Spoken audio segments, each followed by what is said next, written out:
Olá, seja muito bem-vindo, seja muito bem-vinda ao Literatura Falada, que está em festa. Isso porque ficou pronto 10 Minutos no Museu. 10 Minutos no Museu é o meu quinto livro, o meu segundo livro de ficção, o meu primeiro livro de contos. Para quem não sabe, eu venho do meio acadêmico, eu fiz mestrado, doutorado, pós-doutorado em literatura brasileira e em teoria da literatura. Desses estudos nasceram 3 livros, que justamente trazem os resultados dessas pesquisas. Alguns anos para cá eu resolvi me dedicar à ficção. Em 2020 eu publiquei o meu primeiro romance, Íris Negra. Venho publicando contos em revistas, contos esparsos em revistas diversas, revistas literárias diversas. Alguns deles estão aqui em vídeos do Literatura Falada, e agora eu trago a público esse livro de contos. São 23 contos relativamente curtos, de 3 a 10 páginas, 22 são inéditos, apenas um deles já foi publicado.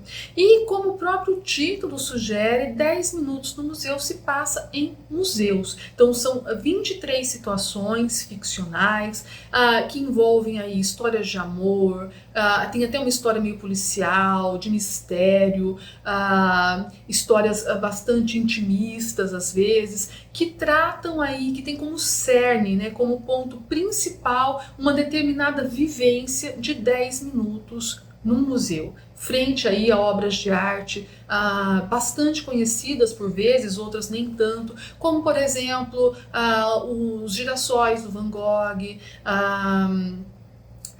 estátuas de Rodin, fotos de Sebastião Salgado, quadros de Tarsila do Amaral, de Anita Malfatti, o Grito do Munch, enfim, são 23, pelo menos 23 obras de arte, contos que trazem alguma, mais do que 23, mais do que uma referência a obras de arte, e que ficam aí como sugestão, para que você busque essas imagens da internet, descubra aí suas próprias percepções, seus próprios pontos de vista sobre elas, e embarque comigo aí nessa viagem que é a literatura e a arte como um todo.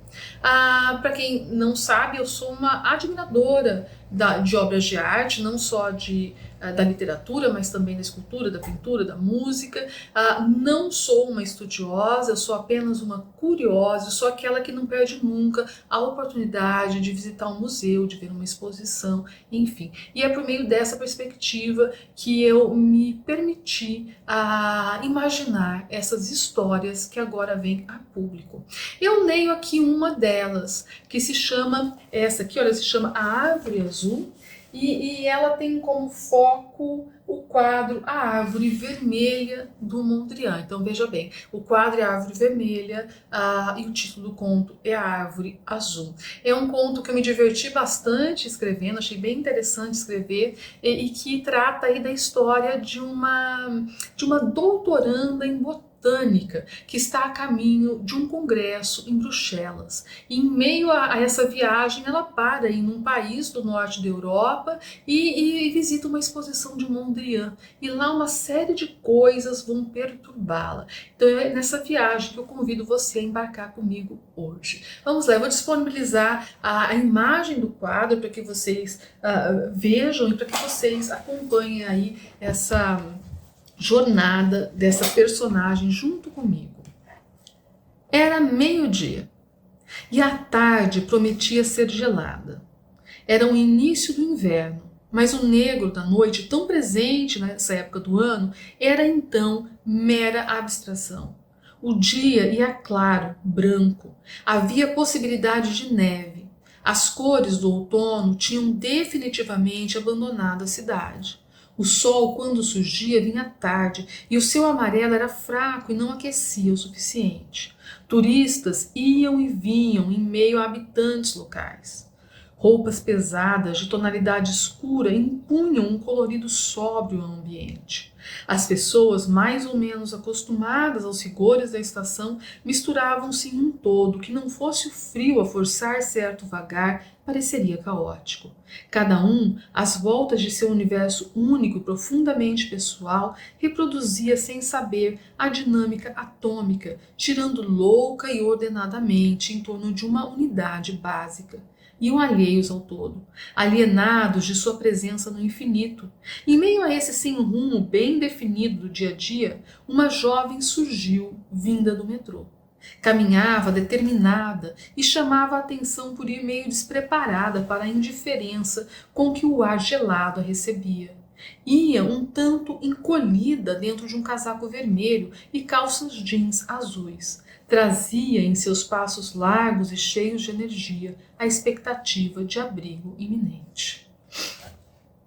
Muito curioso, o título é Árvore Vermelha, mas a impressão que tem é de que ela é azul. É verdade, o contraste é muito interessante, dramático, eu diria trágico, disse a guia, como se a frase colocasse ponto final em uma discussão. As palavras soltas chegaram até ela sem comporem um sentido. Ela acabava de entrar naquela sala do museu. Pegou a fala da mulher no final e não sabia a que se referia. A tela da qual falavam estava à sua direita, mas meio que atrás de si, e muitos se aglomeravam em seu entorno. Os seus olhos, por sua vez, voltavam-se para o lado oposto, buscavam uma janela onde pudessem espiar lá fora.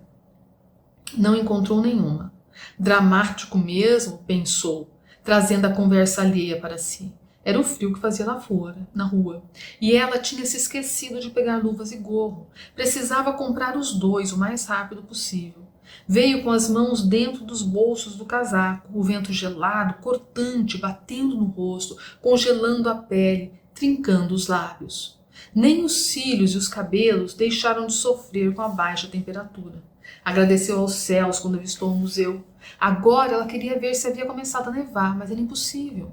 Não via janelas naquela sala. De mais a mais era até bom. Se ela constatasse que estava nevando, ficaria preocupada. E de que adiantava se preocupar com o clima lá fora? Teria que ir embora de alguma maneira, de trem, metrô ou táxi, não iria passar a vida lá. Relaxou um pouco o olhar e finalmente começou a prestar atenção ao redor. Tinha apenas 40 horas na cidade e conhecer o museu era uma boa opção considerando o clima. Partiria então para Bruxelas, onde tinha um congresso e apresentaria parte de sua pesquisa de doutoramento em botânica. O trabalho era fruto de longa trajetória de estudos e a apresentação estava pronta. Os slides devidamente organizados, o material salvo na nuvem e uma cópia enviada para o seu próprio e-mail. Tudo estava organizado ante imprevistos. Tinha, portanto, aquele tempo para si. Se fosse primavera ou verão, gastá-lo-ia apreciando a cidade, suas árvores, suas flores, mas era inverno e elas estavam sofridas e reclusas. Olhou em volta. O ambiente era grande e espaçoso. De onde estava, era possível avistar várias das telas de Mondrian expostas, formas retas, geométricas, preto, amarelo, azul, branco e vermelho, em uma infinidade de variações. Achava profundamente interessante a predileção do pintor pelas cores primárias. O verde, por exemplo, ela não via.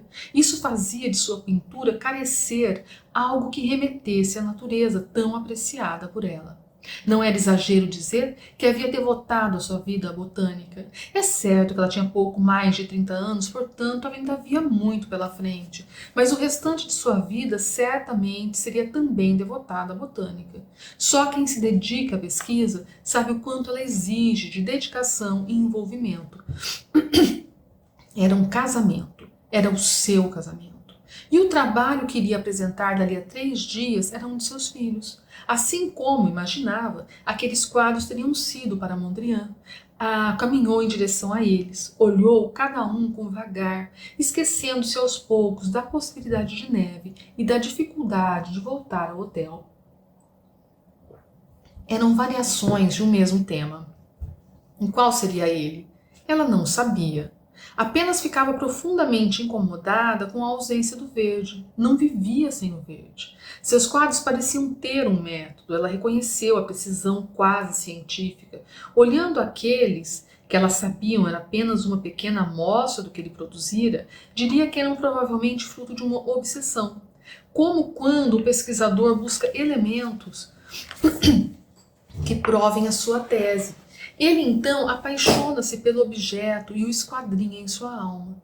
E o resultado desprende-se de si, vira teoria e ganha vida. E aquela teoria é ele, e ele é aquela teoria. Devotou profunda admiração por aquelas telas de Mondrian que eram para ela um verdadeiro mistério, assim como, talvez, fosse o seu objeto de estudo para a maioria das pessoas, a abordagem farmacobotânica comparativa das folhas de Jatropha ribifolia e da Jatropha mollissima. No entanto, essa era a sua paixão, o motivo de se levantar todos os dias. Não saberia viver sem estudar o potencial farmacológico dessas folhas do Nordeste brasileiro. Os seus grandes projetos para o futuro as incluíam.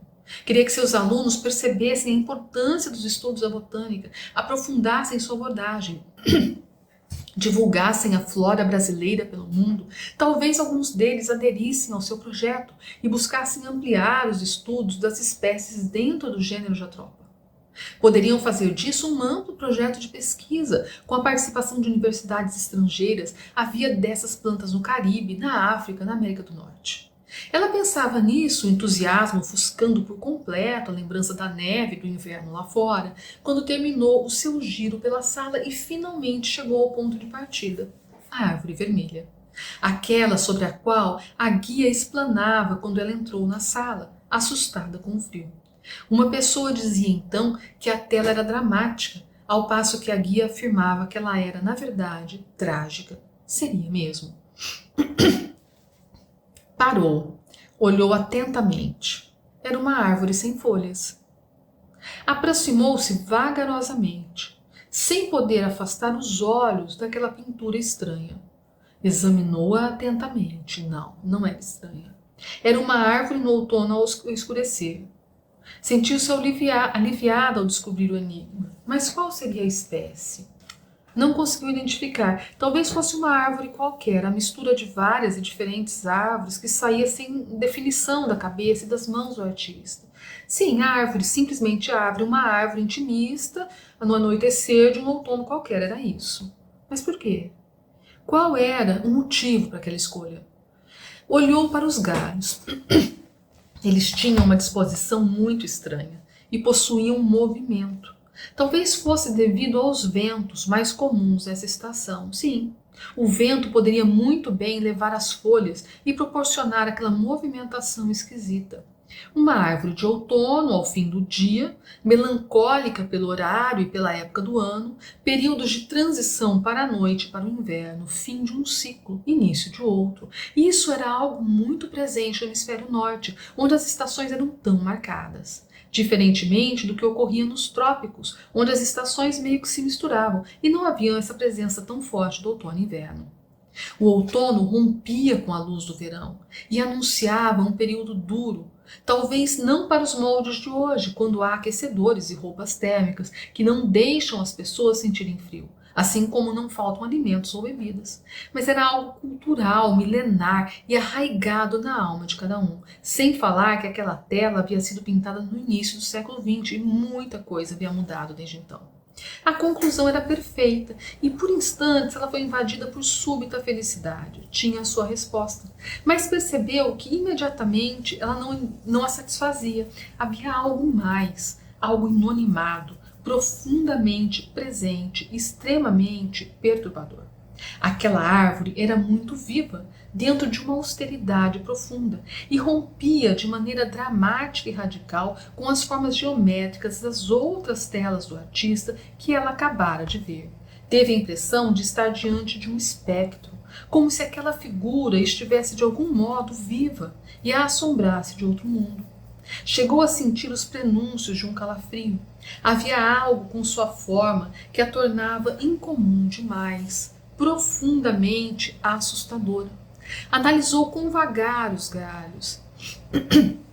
Pareciam um emaranhado de veias vermelhas e sangrentas a formar desenhos bizarros e incoerentes em um corpo azul e avesso à vida terrena.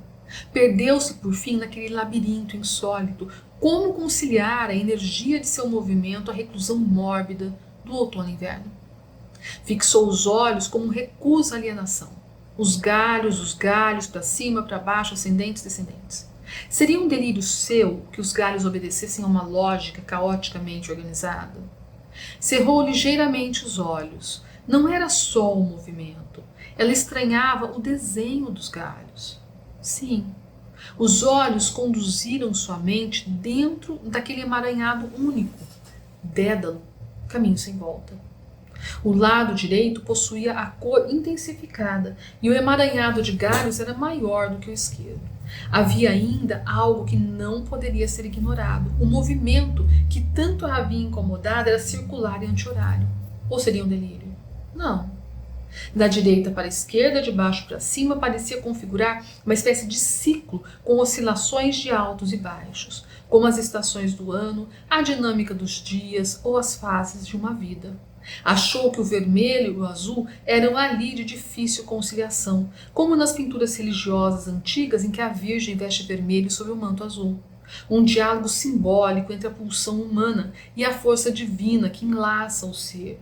Essa síntese do impossível era a mãe de toda aquela perturbação visual. Cores primárias trabalhadas pela potência de mãos sensíveis de uma mente capaz de assombrosa abstração. Ora, a forma não existia. Era completa ilusão. Aquele quadro era apenas cor e movimento. Olhou aquela árvore nua, certa de que ela era sensações e sentimentos íntimos, que encontraram naquela forma reconhecível pelo espírito uma maneira de vir à tona e se fazer existir. Suspirou aliviada ao perceber que o que tinha à sua frente não era uma árvore. Fechou os olhos de leve, afastando aquela alma penada de suas vistas.